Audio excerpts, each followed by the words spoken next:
Okay, so once you have your trimester, your seasonal action plan, or your quarterly action plan, depending on how you're doing it, you want to use a project management tool. I find if you're not using one, it's great. If you are using one, you're going to want to update it in alignment with your seasonal milestones. So I'm just going to show you on Asana. I'm going to go over here and I'm going to make a free account. It's just asana.com, and you click on try it for free, and then you put your name and your email in. So before we get into mapping out project management, I want to read a little bit about project management in general and why this is so important. So I'm going to read from a blog post called Unsuccessful People Focus on Gaps. Here's what successful people focus on. It's by Benjamin Hardy. I'll have the link in this lesson. So he talks about in this article about creating better plans, which according to research will give you more hope and expectancy in your future, and that you'll achieve your goals. So according to psychology's hope theory, hope reflects your perceptions regarding your capacity to clearly conceptualize goals, which we've done, develop the strategic specifics to reach those goals, thinking through the pathway, and initiate and sustain the motivation for using those strategies, or agency thinking. Hope is a byproduct of confidence, which is a byproduct of past success. Thus, as you set clear and measurable goals and measure your progress against the gain, you'll recognize the changes and progress you've made. This will give you both confidence and hope, which will allow you to set bigger ideals and dreams in the future and to make better plans and strategies for achieving those goals. This is how you increase in your motivation over time. According to one of the core theories of motivation, known as expectancy theory, motivation involves three components: the value you place on your goal, your belief that specific behaviors will actually facilitate the outcomes you desire, your belief in your own ability to successfully execute the behaviors requisite to achieving your goals. As your happiness, confidence, and hope increase, your motivation will increase. This motivation comes because you expect to achieve your goals, and you highly value those goals. As you become more confident as a person, you'll stop setting goals that society has placed on you. Your goals will come from inside and be uninhibited by the standards and expectations of those around you. Instead, you'll purposely surround yourself with better mentors, teachers, and collaborators, which will allow your dreams and ideals to expand far beyond what you could conjure up on your own. Psychologists call this the transforming self, and it's the highest level of conscious evolution. You're constantly seeing yourself improve. You're grateful and appreciate that progress. You just spend just as much time soaking in the gains, or what you've accomplished, and you do imagining, indulging in the dreams. Then you use your gains and the confidence you've built to get back to the playful and fantasizing process of imagining new ideals. Okay, so a few things I want to highlight in there is we've conceptualized our goals, we've developed specific strategies, and we've initiated and sustained the motivation for using those strategies in terms of agency thinking. And that's really what we're going to focus on next year, is how do you actually make sure that you do the things that you've strategized? Because if you do that, you can see the gains from doing that. You'll be able to see what you've accomplished in your project management tool. And then you'll have more confidence in the dreaming big, in the critical issues, in the critical strategies, and in breaking that down into milestones and bringing milestones into a project management tool. And I got to keep saying it, it's the iteration of the process that will build that confidence, that will help you set bigger goals and get you more on target with actually hitting the goals that you set, because you have good strategy and because you follow through on your strategy. So without further ado, let's check out a project management tool. Okay, so now I'm just going to show you how I've put these milestones right here. I just took number 1 and I put it over in Asana. Now, when you get to Asana, there won't be projects. There'll be a few tasks that are basically the way they train you to use it. Follow those. It's great. It's great to watch their training so that you set up your projects right. Each of your milestones, the number 1, number 2, and number 3, is its own project. So the first one that I outlined was Greenville. If I wanted to outline another one, I could just use a blank project, and I could take the second one of the influencer network, and I could say Indies entrepreneurship, and I could create the project. So it's now making that project for me, Indies entrepreneurship. I want to show you here just some basic stuff. I can either add a task or I can add a section. I'm going to add a section. I'm going to add a few sections. And these are going to be untitled. And I can just make them as many as I have in here. So I have 3 sections in here. So the first one, I'm going to use cut and paste. And this one, I'm going to just put in define purpose behind influencer brand story. The second section is going to be research on a mentor. And the third section, and I just want to show you how my 2A and 2B, it transfers. This just makes it easier for those of you who have more complexity in your goals. That enables that to happen a little bit more easily. And a lot of this is just kind of poking around and seeing I can delete that section because I only have 3 sections. Now, if I click on the plus here, it's going to give me a task. And I can come back and I'm like, okay, that's right where I ended because everything else has to go in the project management tool. So on the task here, define the purpose behind our influencer marketing. The deliverable is a written document. I'm trying to see the whole thing. I'll go back over here. Is a written document with my story brand. So if I think about this and I think about the first thing that she's going to need to do is she's going to really need to brainstorm or notice her purpose. And so what I'm thinking about is like, what is something she could do that if she did it, she could check it off? Because that's really where this goes. Now, again, you can see I can invite people, so I can invite her into this project down here. I can write Indy at yogahealer.com, and then I can invite her, and I can just do Indies entrepreneurship if I only want her to have access with that. And then I can send that. And now you can see down here I've invited her. So some of you will use that function, others of you won't. Doesn't matter. Whatever works for you. So now I'm really thinking about, okay, what are the tasks that are going to do this? And I recommend doing this all in a go. So you might schedule a couple hours to bring things from your seasonal action plan into your project management tool. So like I would do the whole thing at once so that you can start to figure out really in time what's going to need to happen when and how much is going to need to happen by when. Okay, so there's 3 parts of this project: research on a mentor, research on a teen internet marketing or influencer courses on YouTube, 10 hours. So I could break this into hours. I could say add a task, hour 1, complete research on YouTube IM course. And this can be great for people that you're helping manage their projects, because it's just based on time.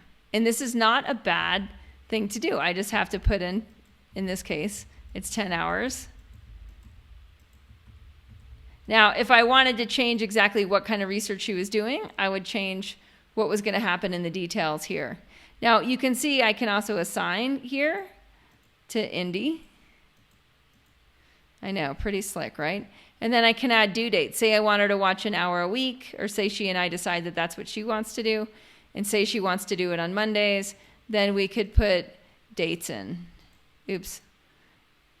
And I could just go week to week, go to the next month. And I'm just trying to give you a basic overview on how you will put things from one thing into the next thing. All right, so we'll back up to research on a mentor. With this, she might actually sit down and I'm trying to think of who she might know. She might make a list of people who might know teen business or entrepreneurship mentors. So there might be people around here. She could also research on internet for an hour. Again, it's like we can use timings on internet for 1 hour on who is basically, using a Google search on teenager mentor entrepreneurship. Or we could put another thing on like influencer marketing, right? And then what we might want is put results into a Google Doc.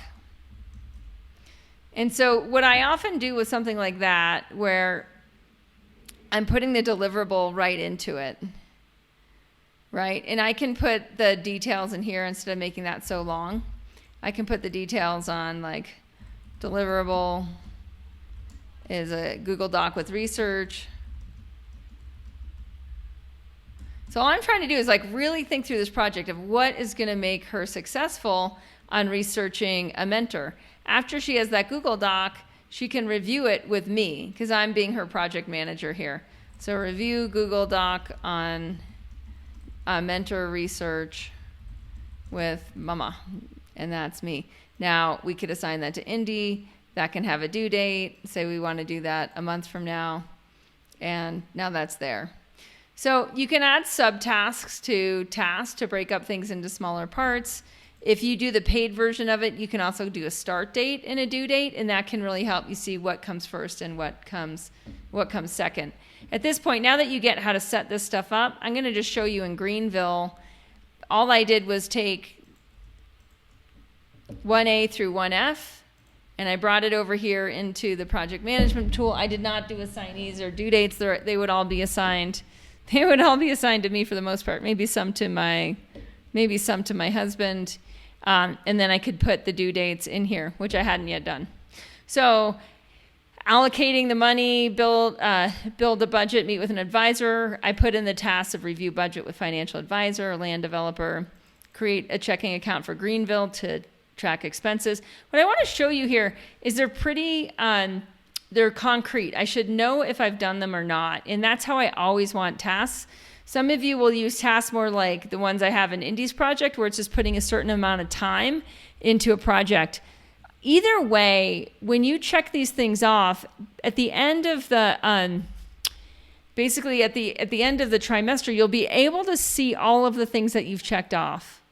So what I was reading before from Ben Hardy, when you have clearly conceptualized goals, when you develop the specific strategies, and when you sustain the motivation for using those strategies, it's just showing that like you are moving towards gaining progress in alignment with your 3-year goals or your 1-year milestones or your seasonal milestones. And that is what builds your confidence. And I can't emphasize this enough, because often people do focus on what isn't done. Like right now, I could focus on that the bus isn't wired and connected and it doesn't have running water and we don't have an arbor loo. But if I focused on the gains from my last trimester, I could see I bought a bus, I hired a carpenter to work on it, it's got a new floor in it, the back is remodeled into a studio, the bathroom's going in this week. I could actually start to see the gain. And using a project management tool will help you get much better with internalizing that gain through looking at it externally, looking at it on a screen, saying, oh, look at all the things I did. In the next section, we're going to get a lot more into time management. And in each iteration, we're going to get better at time management. We're going to get better at project management. We're going to get better at tracking. And we're going to get better at troubleshooting with the critical issues that arise in real time. So your action step for now is, if you don't currently use a project management tool, start with Asana. Like I said, it's very easy, it's straightforward, it's free for the first 3 projects, and you have 3 projects. You should have your 3 3-year milestones, your 3 seasonal action plans already mapped out, and now what you're going to do is bring them into a project management tool, and you're going to add project by project. You're going to do your best to identify what are the line items that you'll need in order to hit that seasonal action plan for that line item to be completed. If this seems overwhelming, honestly, like watch it again. Just watch it again. until this seems normal. Now, I'm going to show you one other thing, and that's in your account settings here. I'm just going to go into notifications. This is under profile settings. I can get things emailed me when I have something due. If you have a paid account, and I do recommend having a paid account because there's more features, you can have things start and end, and there's other complexities that you can add that might make it easier. The more complex, again, your stuff is to manage and the more accountable you want. So you can add task updates. You can basically schedule when you want to be notified and when you don't want to be notified about your to-dos. And that can be really super helpful when you're assigning stuff to yourself. Weekly reports, if you go to the paid version, there's more available there. So my point being this, you can get yourself emailed on what to do when. What we'll go into next is how when you look at the due dates, when you've got these all plugged in, how do you align that with your calendar? So when you go to your calendar, do you have time blocked off to do the things that are in these lists? Because until you've got that synchronized, what happens is you might get into a rut where you do a great job putting everything from your action tracker into your project management tool, and then you don't actually do the things in there, and you don't hit your due dates, and then that's a bit of a problem. So as you put your due dates in, you're going to be thinking like, okay, next what I'm going to need to do is block this into my calendar. I'm going to have to decide like, hey, when is this really due? As soon as I choose a due date, say I'm going to do this on the 21st, review budget with financial advisor, then I would go into here and I'd say, okay, I better, if I'm honestly going to do this by then, I've got to review budget with financial advisor, which means I might, and this is where it actually gets really super helpful. At that point, you're thinking like, I need to draft a budget. Okay, that was this one. So if I'm going to draft a budget, I better do that on Wednesday. Now I'm going to go to my calendar and I'm going to say, well, I better draft budget for a financial advisor. Now some of you are going to need like that. There's things that you can do. I just want to show you in Google Calendar some like things that I might do is I might have everything on this one color just so that I know that these things are related. And it just visually, it helps me. I'm just going into just changing the color of it. So now these two things are showing up as that color. The other thing that I can do that's pretty handy is if I click on this, it comes up right here. I can get a link.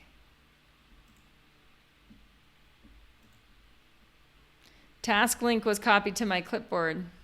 So this was review budget with financial advisor. I can go back to my calendar and I'm going to add the location in Asana of the task. I have found this saves me a ton of money. So then when it's time to do this, I click on the task. I'm not distracted when I go into Asana with all of the things. And you can do this in any good project management tool like Basecamp, etc. And bam, this is all I'm looking at, this is the thing that I have to do. What I have found the most with project management over time is that it's just a question of doing it, of looking at it, and of seeing where the discrepancies are. And that's something we're really going to get into with air element. As far as fire element is concerned, it's just understanding that this is part of that focus, that you're following those milestones for the next season. You're following that through. And you're saying like, okay, based on all that work that you've just done, based on all that work, what is going to need to happen step by step, just breaking it down into that next little small piece into a project management tool. I'm going to say it again. The more you can just sit down and do it all at once, it's going to help. Now, later you might have to move due dates around. You might have to assign more subtasks in greater detail, etc. But in the one go, the more you can just be like, okay, I got to get this from, I know this is my seasonal action plan. I know this is my action plan. This is what I'm going to make. This is what I'm going to make happen. Now, can I start to break that down into tasks? And can I do that while it's all still fresh in my mind of like how I'm going to do it? Because otherwise what will happen is as you pivot out of fire element, this whole critical strategic planning, getting it into a project management so that you know exactly what you're doing, that it requires an enormous amount of focus, this enormous amount of fire, and you want to see it through to the end. Because then what happens is life takes over again. And when life takes over again, if you have it really neatly outlined in a project management tool of like, hey, these are all the things that I said I needed to get done, down to these individual tasks, and it doesn't have to be complete, it just has to be good enough. That's all we're looking for, is like a good enough task outline with some due dates on it. Then what'll happen is you can honestly get back to life as normal and be working on this at the same time. Where people go wrong is they pivot way out of fire element, where they get so far, either they did their annual milestones and they skip their seasonal milestones, or they don't put it in a project management tool, or they don't actually outline the tasks involved under each of those the seasonal action plan. And that's where it gets like bad on the follow through. And that's where we actually lose confidence.